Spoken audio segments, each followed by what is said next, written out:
Um, so hello everyone, and welcome to what we kind of on the way over here decided would be a fireside chat and an exchange here together with Mark Palazon, the CEO of Smile, and Mr. Fredrik Svensson, Chief Business Development Officer at Red Pill Linpro.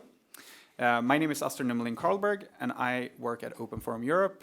We're a think tank based in Brussels, and we deal with the politics of open technology, so a few steps removed from the real business of open technologies. But today, our aim is to connect the developments of the European open source industry with, I hope, the broader political developments of Europe and the kind of strategic challenges that our continent faces, especially around the need for digital sovereignty, but also, of course, the general competitiveness of our IT industry. So this topic can touch on a lot of different things, and we'll see a little bit where we end up, actually. But we'll especially talk about source code and how to sustain the efforts to create new alternatives to meet these digital challenges that Europe faces.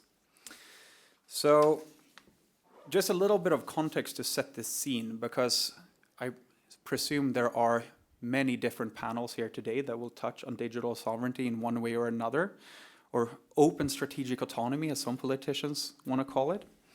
And I think generally this is not a new concern from policymakers or for citizens of Europe.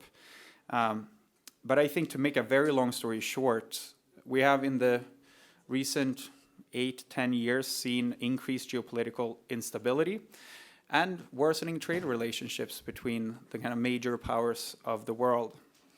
And things weren't really, made more settled during the COVID crisis.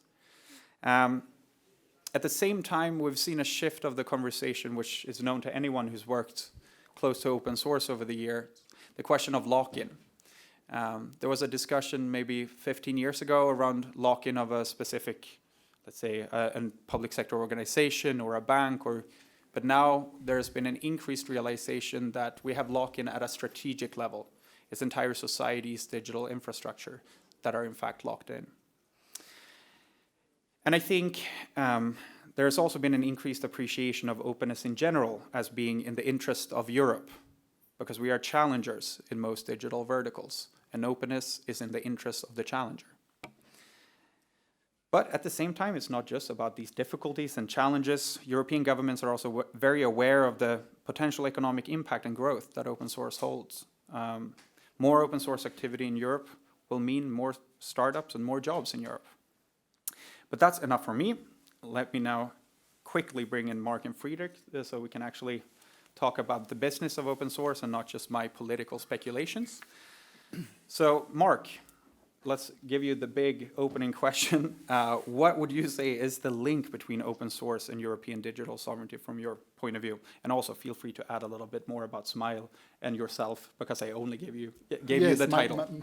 My last name. Okay, so just for everybody, I'm the CEO of Smile. Smile is an open source specialist in IT services based in France, but globally in Europe. And we try to build a very large European actor in open source, and we will speak about why we aim at to develop Smile geographically in Europe. For your question, I think that we had two main events in the last 3 or 5 years, which push finally Europe to find more sovereignty in their IT systems. First, for me, it's the election of Donald Trump, and the second one was the COVID. Through these two main events, Europe understood that they are weak in front of the, I can say, global and more United States actor. And they, for example, for the COVID, they had to use globally Zoom, Teams, and other tools like that, and they have no other solutions. So we saw on the market that all the countries of Europe push more than in the past the capability for their own actors locally in France, but everywhere in Europe, to find a solution in order to have more sovereignty. And for me, it's really an opportunity for open source to be stronger in Europe, and also for all actors. It could be a software vendor, but also IT services provider involved in open source to make business and to provide this capability for open source to carry a strategical project for Europe. Yeah, and I guess this touches both because a lot of these conversations often, I think, land only in the public sector, but this, of course, touches every aspect of the society and any strategic software infrastructure that would depend on. Yeah, yes, of course. And finally, we thought, for example, I just today launched the survey we made for this event, which show what is open source in the market in France, but also in Europe. And we saw that, of course, there is a lot of growth, and we saw that France finally is a leader in Europe in terms of use of open source technology. And we can say that the main reason is not because we are the best, but it's because at the very beginning, administration in France pushed open source as a strategical technology for the cost, for the knowledge, and now for the sovereignty. And administration is quite important in the ecosystem of open source in Europe, but now all private actors follow this trend in order to be more able to manage their technology, their data, and to be sure that they can keep it and to be secure. So globally, for me, it's global. It's not only administration. It's also, of course, a private sector. And like I explained, I think it's actually we have a very important opportunity to develop open source in Europe. But in the other side, we have to hurry because, in fact, it's necessary to have global actors in order to carry this type of project. Yeah, and I think it's good that you're also investing in creating these studies, because what I anecdotally feel when I talk to business leaders in the open source space is there is more demand, and there is more usage, and there is more activity. And Frederick, I would like to turn to you and just test that comment that I just made. Is this something that you've experienced? Would you say that there is demand, and in your view, what is the source of this demand? And also, feel free to introduce yourself a bit more than I just did in the beginning. All right, I will. Thank you, Astor. So I'm representing Red Pill Pro. I'm actually one of the co-founders of the company. We've been working within the open source space for almost 20 years now. Founded the company in 2003. And as Smile, we are open source expert system integrators, I would say, within specific areas, such as API integration, DevOps, cloud, and so forth.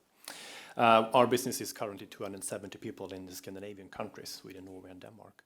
And touching on your question regarding supply and demand, there is a great demand for open source expertise, I believe.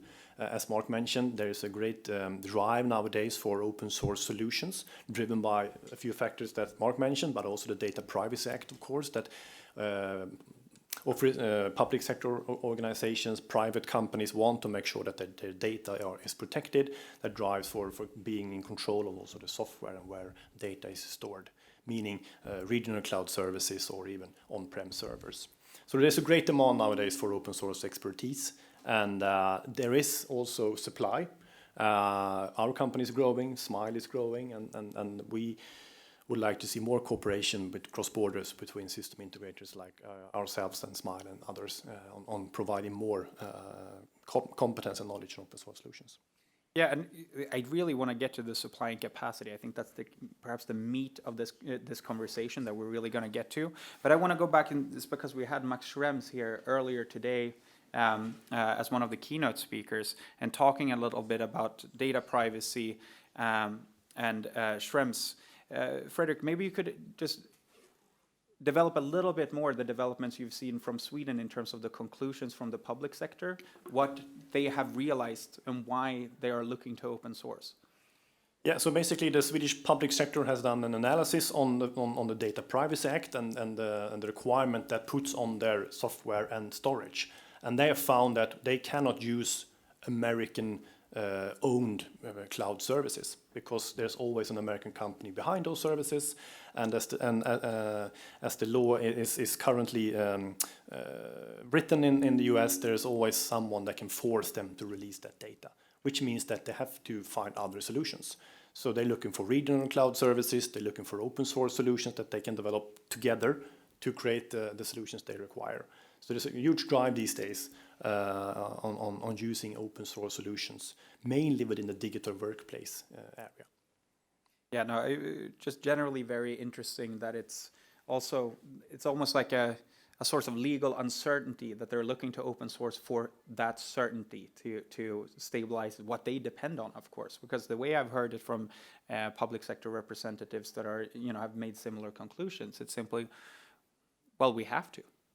And then suddenly they also have to, and then you will see this sudden increase in demand. And that, I think, brings us to then, can we meet this demand in the European industry? I think this is, how do we actually make this happen? How at a large scale do we create the solutions that can really transform society? And not just the public sector, maybe the industry. Like, are we actually talking about building a new IT sector in Europe? Is it that big? That big, I don't know, but in fact, for sure, as I explained before, I think we have to be able very quickly to build the capability to follow this trend, and it will be through some global actor, like we can be, but perhaps other, but also the capability to have enough competencies and well trained for to carry, in fact, all these projects. And our main goal globally at Smile, but I think in Red Pill Pro too, is to find enough talents in order to, and with enough skills in order to be able to bring as far as we can the open source technology for public sector and for private sector. So yes, it's not simple, and we can see that globally in Europe there is a lot of actors in open source, but quite little finally, for the software vendor, but also for the IT services provider. And when you have a lot of small actors, it's sometimes difficult to work all together for the same project. So that's why in Fourth Mile, we really believe that there is a time frame in order to build this global European actor. And also we have to push as much as we can all the administration, government, in order to invest in open source, to spend money in open source, to spend money in order to teach what is open source during the childhood of people, in order that they used open source tools, they can follow very good studies in open source. And for example, in France, there is not enough, to be honest, not enough competencies and not enough open source oriented studies for the students. So in fact, it's very important to invest. And in our side, we make a lot of investment for our employees in order to train them. We invest in some university in order to provide them as much as we can some trainees in order to have able competencies to follow the trend. I mean, of course, a lot to unpack there. I took a bunch of notes here, but if we ask that question, Frederick, if I ask you this question, it's not a yes or no question, but it's a fairly direct one. Yeah. Would you say that today a bigger strategic challenge for your company is to find talent to meet this increased demand more than just getting more customers? What is the bigger strategic challenge? Yeah, it's always important to find more customers and projects, of course, because when you hire people, you want them to work on really interesting projects. But as you say, Astor, there is a higher demand for competencies nowadays than the market can actually provide, I think. So my company, as an example, we are 270 employees. We have hired 70 people only this year. And we will probably hire around 100 people next year. So there's a great interest in working for our kind of company, working with open source solutions. That's where the best talent is, I think. People want to work with open source software. They want to contribute. They want to share the things they develop. If that is enough, I don't know. We'll see. But there is a great demand, and I think that the likes of myself and Mark, we will make sure that there is also supply available if there is demand for services related to open source software. But then, of course, I will instantly, because of what I do, bring it to the idea of the policy recommendation. Is there something that can be recommended and told to a policymaker or a government at this point? perhaps it won't come directly in benefit to your companies, but we need more graduates, let's say, from universities or self-taught, like professionals, who know how to work with open source. Sure, for me, sure. And it's more in quantity, but also in quality. And as I explained, for me, we have a momentum when we have to show to Europe and for all private and public actors that open source components and tools are able to carry their strategical project. And for that, we need enough competencies, but with high skills in order, because of course it's a challenge.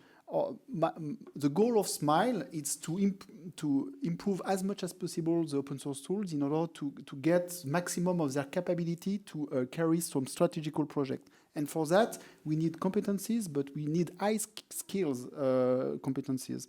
And for me, yes, we need more and a lot and with high skills, because it's now to be able to push as much as we can open source tools for the strategical project, and for that we need really high skills, and there is a lack of.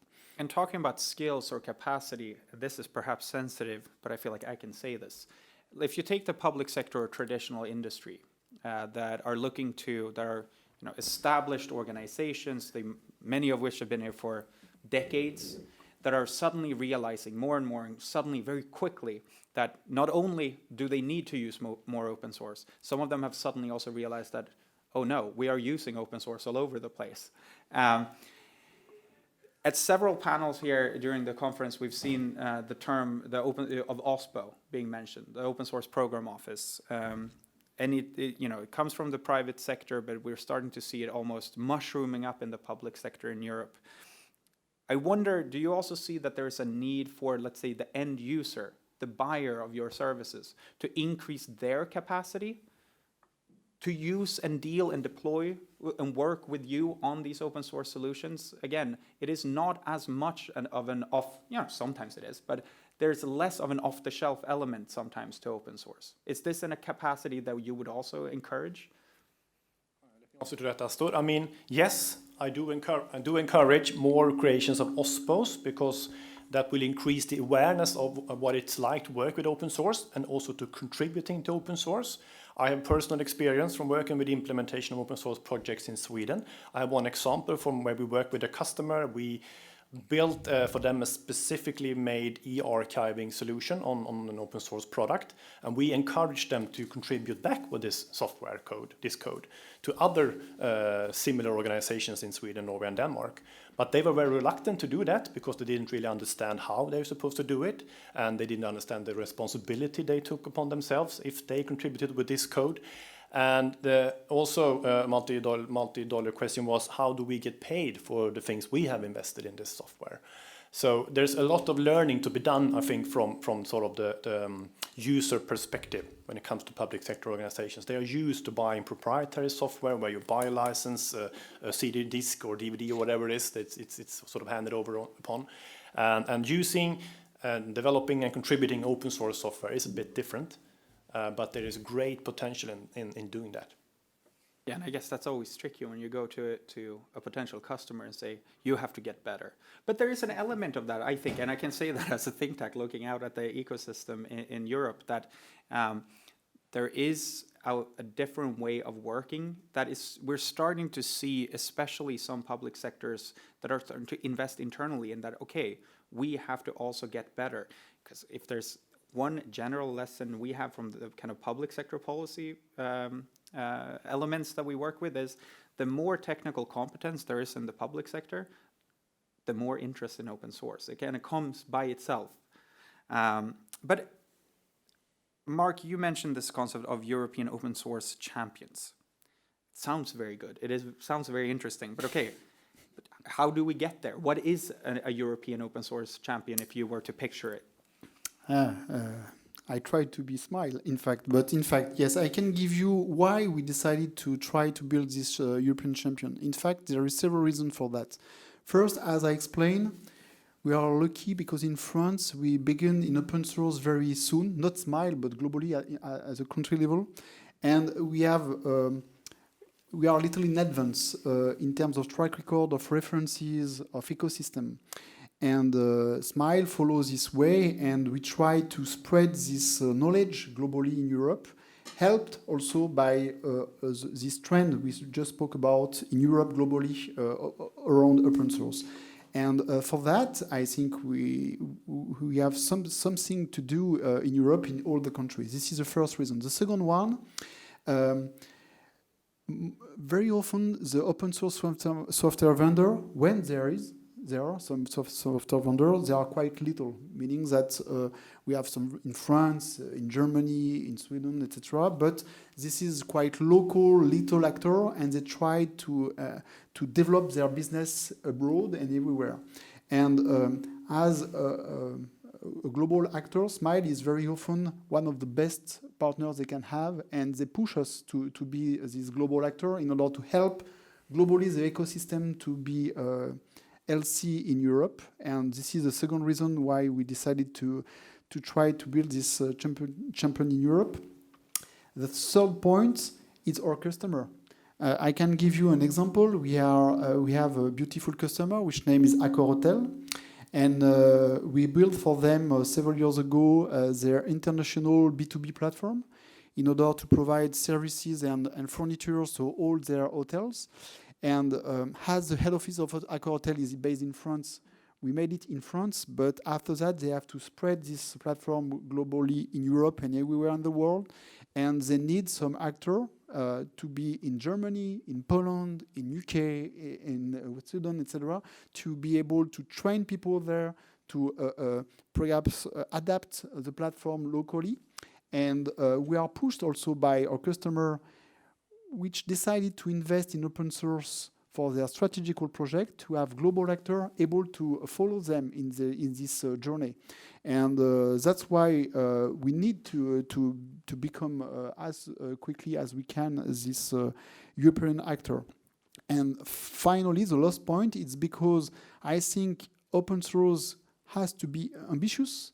And for that, we have to have a global actor, not only Smile, but global actor, in order to help open source to be as much powerful as they can for a customer and for actor. And for that, at the minimum, we have to work all together, and it's better if it's under one organization, because sometimes it's difficult because sometimes even if we are open source focused, we could be some competitor globally on a tender if there is several actors on the same tender. So it's better to be in one organization. So that's why there is a lot of reasons. And perhaps the last one, by default, open source is international. The community is not local. There is, for all open source tools, there is an international community. So globally, it's normal that actors like Smile have to be international too. And Frederick, could I ask you, just to build on that link of open source being local, but at the same time, many European open source companies are national in terms of their customer base, etc. Why do you think that is? Give us your diagnosis. My diagnosis. First of all, I would like to add to what Mark said. I mean, with the open source champions, it is of course also important for customers that wants to embrace or work with open source solutions to have someone to turn to. And if there are champions, it's easy to know who to turn to get assistance if there is expertise available. So that's one thing also. When it comes to why organizations in Europe are more sort of national than international, I think it's because of the heritage or the European structure maybe. We have different languages, we have different culture, even though we are one continent. Compared to North America, for instance, and the US, they are one big company, even though they are different states. So I think it's that simple, basically.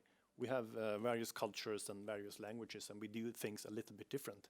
But I think it is important, looking forward, that we start doing things together in a better way than we do today. I mean, luckily, there are not as many programming languages that are very widely used as there are European languages. So maybe this will be something that finally brings us all together. Probably, or hopefully. But okay, so, you know, you're on your way, you're building, you have your goal set, European champions. But what are the concrete steps? How can, and not only, let's say, not only what can, let's say, governments do, but I think that's interesting also to promote this because it's a fast-moving industry. It's something that should be supported, I believe. But, partnerships, M&As, like how is this growth actually going to happen? What do you think, Mark? It's both organically and by your M&A, because in my experience, when we have for a foreign company to launch something abroad, not in your country, if you decided to become from scratch, it's quite difficult. So for me, my goal globally, since now 2 or 3 years, is to convince some entrepreneur, some beautiful company to join the group, the Galaxy of Smile, in order to build this actor as quickly as possible in order to be on time for the request on the market. In order to show that the market is healthy, that the growth is here, that the open source is sustainable, we need to provide organic growth. But in order to be on time for the need of the market, I really think that we merge and acquisition, it's also a key point, actually. So it's what we try to do with Smile.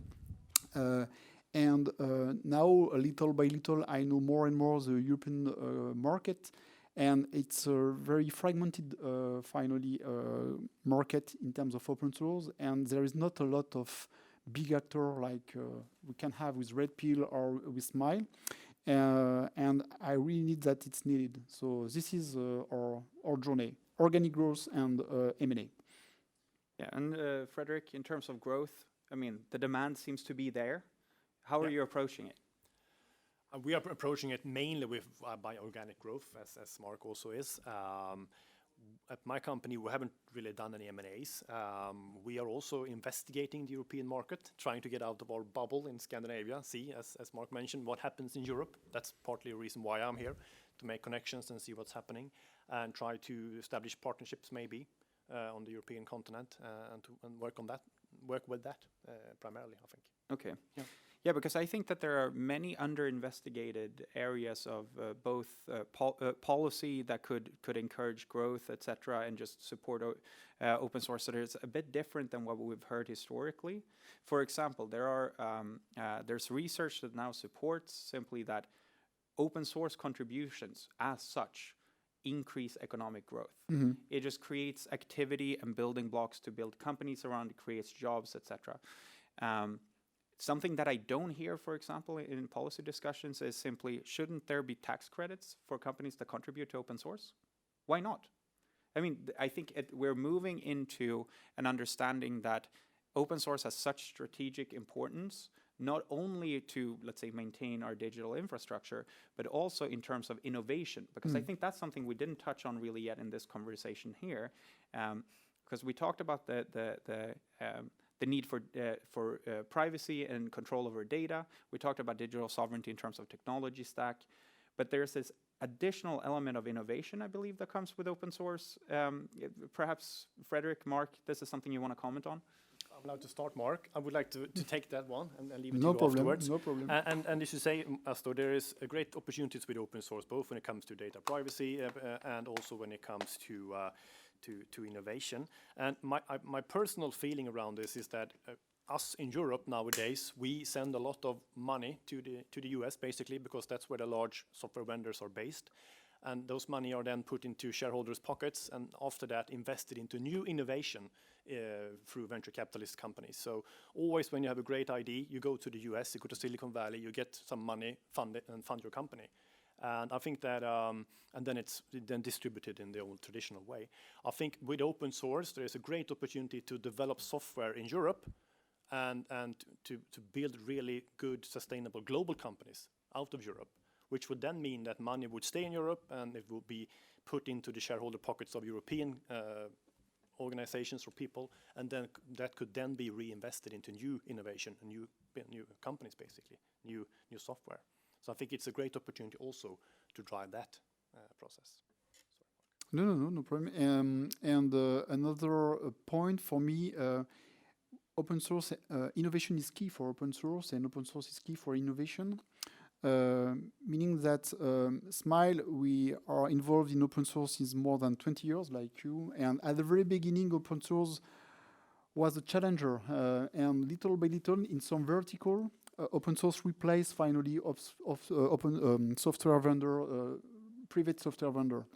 Like for example, for web or for e-commerce, open source is very known now, but 20 years ago it was really not the case. But now there is new vertical like IoT, data, IA, and here 20 years ago there is no such type of vertical, and now perhaps I can say that since 5 or 10 years we have these verticals, and from the beginning open source is here. And why? Because open source help in terms of collaboration to innovate. And so finally there is two types of open source. There is open source mainstream, I can say, which replaced the legacy, I can say, for example, for the digital and web, etc. And you have a new area, new vertical, where open source showed that it's needed for innovation. So, and finally, people are using open source here because not because it's open source, just because it's a very good tools, and this is the best one. So, I think it's also very important to keep this point in head. Yeah.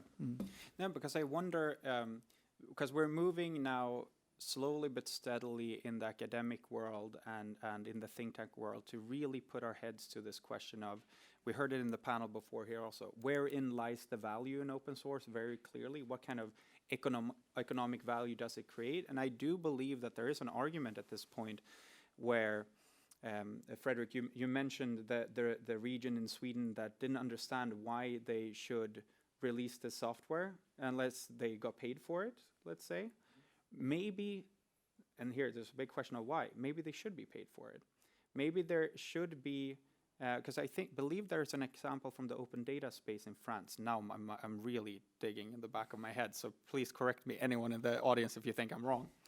But in the open data space, the argument has been made several times. Release the data and then there will be businesses built around it. And there were similar situations where simply a national government cut a big check and said, release it. That same economic dynamic that we saw around open data exists around open source and source code. It's just perhaps we should actually look at that big of a strategic ambition. We should look at really resetting how we approach the source code, especially from the public sector, just because of the value that it creates locally and nationally for a country. Reaction to that? It's a big move. Big move. Yes. I think personally, Astor, because I do have examples of this from Sweden also, that it's too complicated.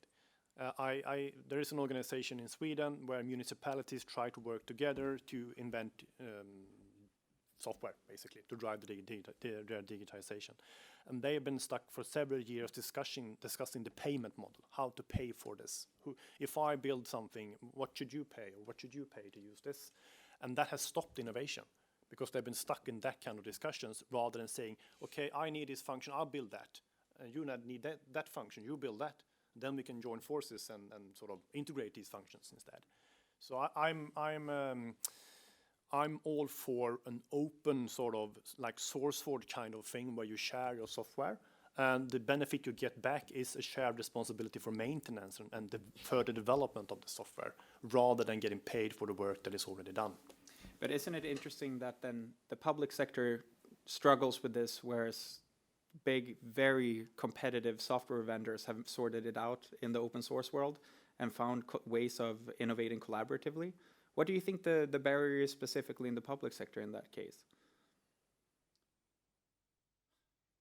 Difference with public sector is that don't need to win money. So this is, for example, we have a beautiful example in France with Mairie de Paris, which push since now more than 10 years, I think, their own content management system, which name is, I think, Lutes, and they try to spread it everywhere, and they invest a lot of money, and their goal is not to win money through their investment in this code, but to be able to have more and more players using these tools.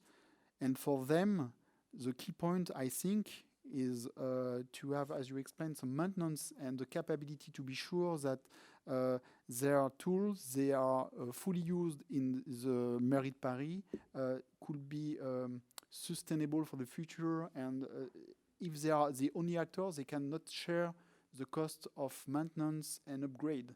So for me, as always, especially in France, public sector can be at the beginning of something, and it was the case for open source. As I explained, we have the first law based on open source for administration. It was in year 2003 in France, so not far from 20 years ago, and there is some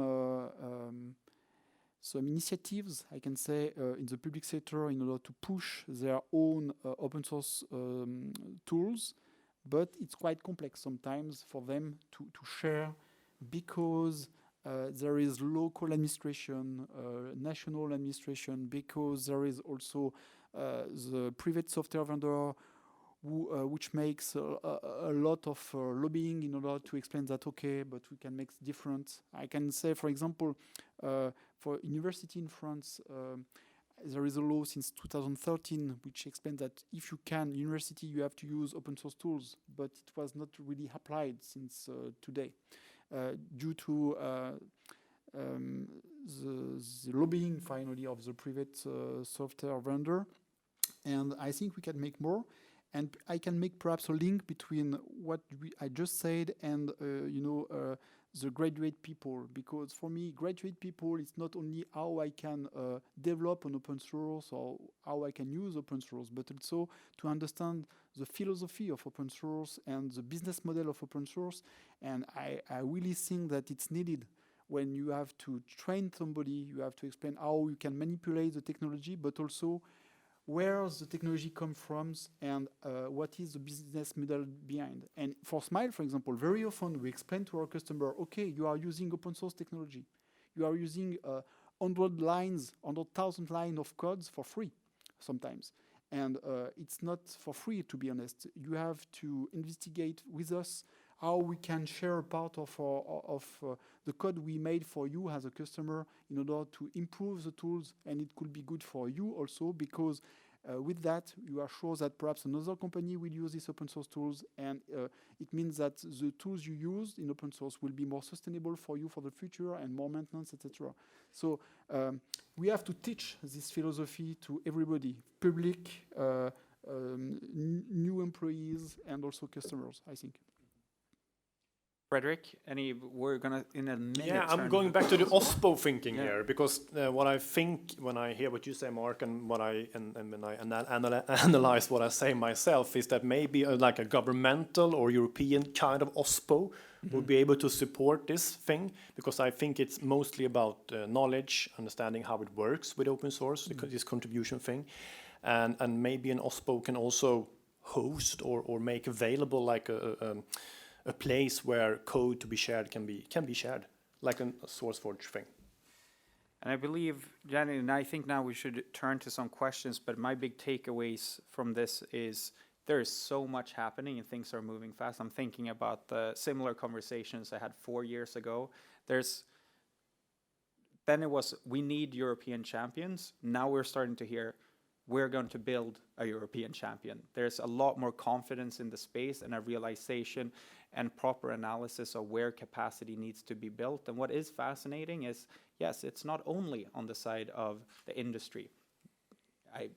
From everyone I'm talking in the open source business world, they are working very hard and are very busy to build that capacity, but also to increase the capacity of users, both in the private sector and in the public sector, to essentially just create this general move to start facing, digital sovereignty is a massive challenge for Europe.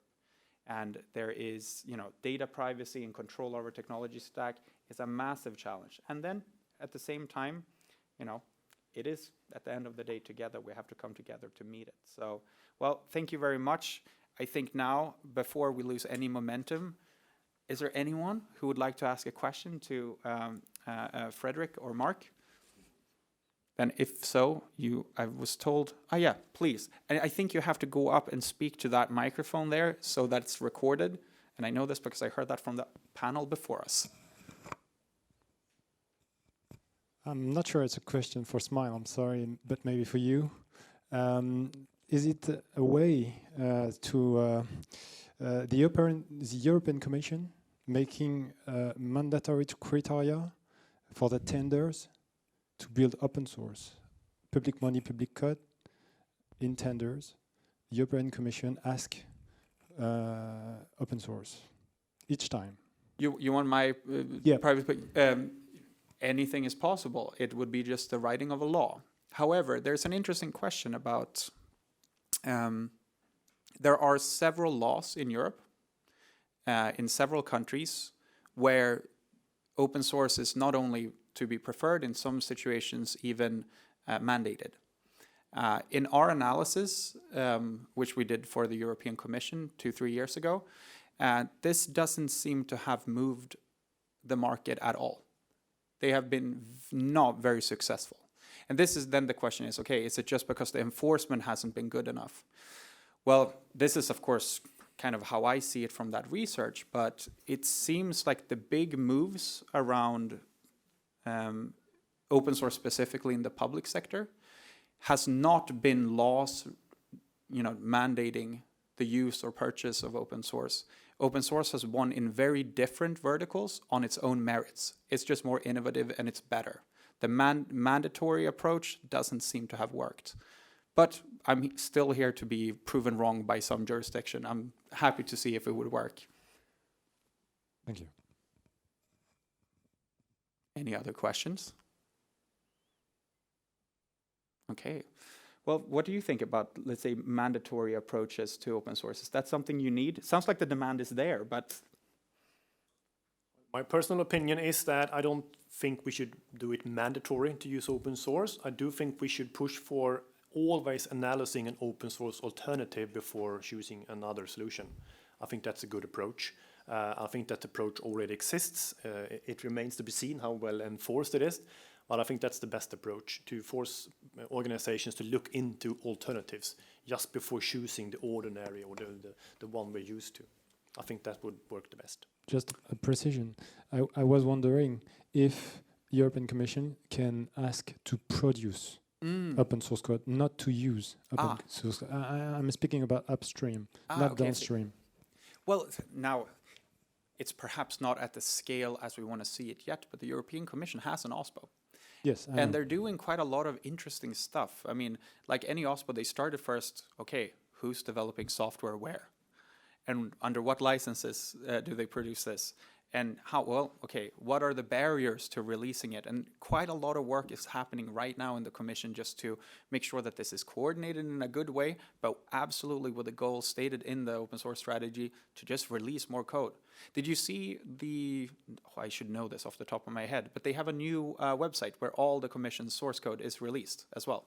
Yes, I know this. Yeah, and I mean, Paris has also there's this findable version of like, okay, here's where we go to, let's say, the public sector, this specific organization to talk about open source. Now, Philippe, what is it? Is it opensource.paris.gov? Yeah, .fr. Oh, there we go. I mean, this kind of approach of also for the public sector to confidently show that they're interested and are active in open source, I think will help for anyone to just start interacting, because, for anyone who's getting into open source, it takes a little while to figure out how to do things. There are established norms since decades back that you have to learn.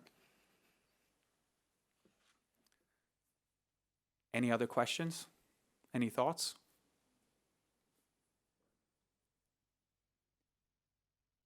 Okay. Well, in that case, I think thank you very much for this conversation. Thank you, Mark. Thank you. Thank you, Frederick. Thank you. Thank you.